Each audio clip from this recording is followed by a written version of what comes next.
All right, let's talk reverb tanks. So I've got a 76-ish Fender here. This is the old Accutronics, which is very similar to what they made in the 60s. The 70s tanks are built pretty much like the 60s. And this one is kaput. The springs have lost most of their tension. It makes a lot of noise, and the transducers are bad. Just a noisy thing. Used to be a glorious thing. The issue is that no one really makes a tank just like the old ones. Let me show you some of the popular choices and what I hope might be the best one yet. We'll find out, though it has a drawback that I instantly see. There are Beltons. This is a Belton from like a Blues Junior. And these Beltons have plastic inputs, and they have these quick connects on the transducers. And these things like to break. They're really not very well made. They don't sound fantastic. And this is just a really weak point of construction on these. And there's the MOD and Mojo Tone and Ruby and tube amp Doctor ones, which are usually a big step up. They don't have the quick connects. Everything's hardwired. These have less failure modes. They tend to sound better than the Beltons. And there's Accutronics brand, which is better built than the Belton branded ones, but still has that quick connect, which is not usually a great thing. But the other issue, besides the way that they're built has changed, is that the old Fender long decay two-spring tanks had a relatively short decay, and it was very bright. And if you get a MOD or Ruby or Mojo Tone long decay tank, it doesn't sound like the old ones. It's much longer in decay, and it's really dark. So one trick that I have found that works pretty well is to order the medium decay MOD or Mojo Tone. This is a long decay one. This is not one that I would use. But the 4AB3 C1B is the long decay. The 4AB2 C1B is the medium decay. And so far, that has been my best choice. And of the ones out there, I've tended to find the Mojo Tone tank to be the most consistently like the old ones, but not exactly. But there's this company called Surfy Industries. Here's the Surfy pan. I'm going to turn it so you can see it, I guess. The Surfy pan. It's made for them by Accutronics, Belton, and it's supposed to sound like the old ones. Now, I've not heard it yet. I just got this out of the box. But they claim that they have had this made by Accutronics to their spec and that it sounds just like the old ones. I hope it does. It does have the cheap plastic inputs, which tend to fail on the regular Accutronics Beltons, and it has these quick connects, which I don't care for. These often fail. I don't know why they fail, but they do. But if the transducers sound right, if the springs sound right, if this sounds like a 60s Gibbs or 60s Accutronics, it could be worth it. Now, the standard tank is about $30. The Mojo Tone tank, the MOD, the Rubies, even the Belton Accutronics, going to be $25, $30. This one is $75 or $70. So quite a bit more, but it's a small company having a large company make a small run of these.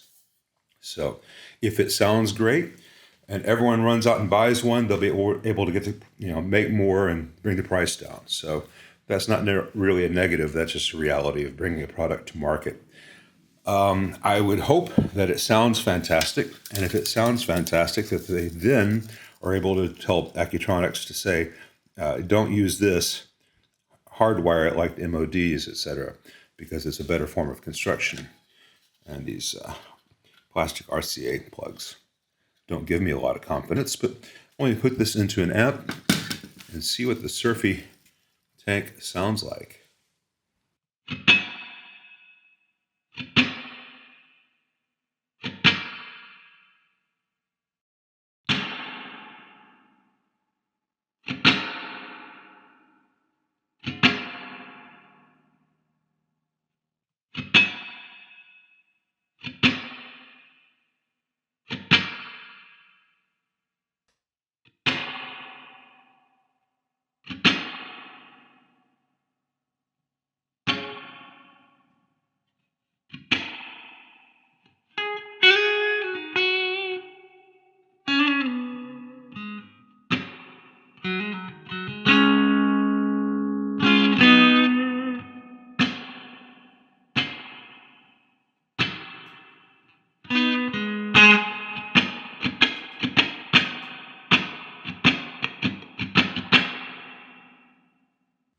So what's my verdict?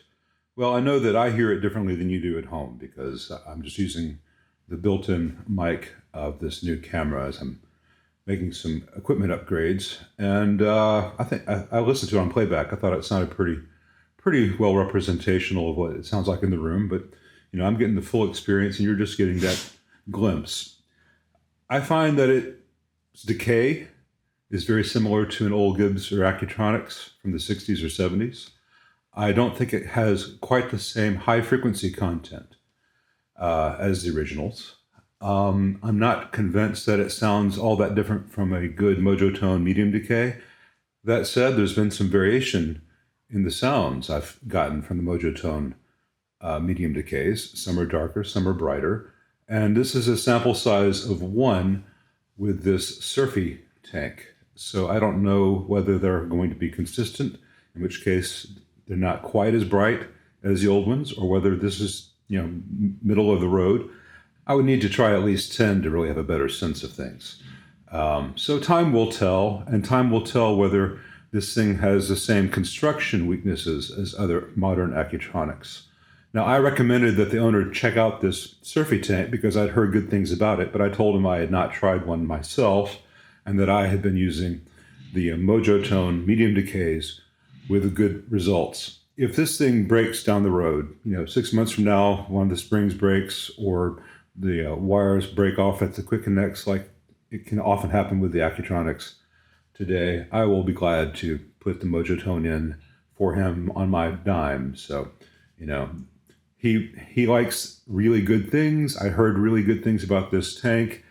I'm not convinced by the quality. I think the sound is good, but based on a sample size of 1, I'm not convinced it's any different than the $30 Mojotone medium decay. So that's where I'm at, and I will be getting more videos out very soon. As some of you can tell from the way this looks, I am trying to bump things up another level in terms of the quality of the production without being an overproduced YouTube, hey, look at me kind of guy. I'm not going to be doing quick cuts. I'm not going to be doing zooms or anything crazy. Still giving you, the amps and the repairs and the real meat and potato stuff. Just trying to make it look and sound a little bit better. On this one, the look is good. The sounds, the sound will be better very soon.